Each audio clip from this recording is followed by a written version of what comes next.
қайталап айтам.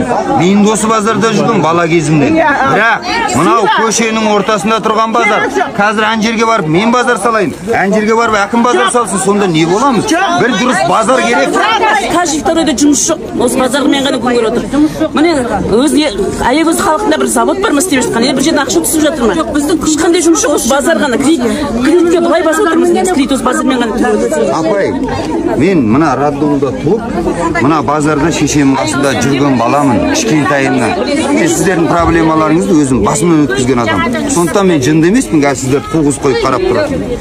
Қазір оны шешкіземіз де, мен білемін, сондықтан мен айтып отырмын, базар керек бізге, дұрыс базар керек. Мына магазиндардың мәселесі, мына екі зданиялардың мәселесі. Зданияны қазір анықтайды. Егер заң салынған болса, бұны ешкім тиісе алмайды. Заңсыз салынған болса, ренжімейсіз. Сіз осында қозғадыңыз ғой. Заңсыз салынған болатын болса, қайталап айтам, ренжімейсіздер. Онда осыған рұқсат беріп қойған әкімге ғана ренжейсіздер. Бірақ біз сізге егер басқа жерден сауда орнын дұрыстап базар қойып берсе, барасыз ба? Барасыз. Сол ғой мәселе. Ол мынаны бүгін қуып жерді сіз ешкім күреп тастап жатқан жоқ. Мынау қаланың көшесі орталық просто. Бұл жерде базар тұруға заңсыз.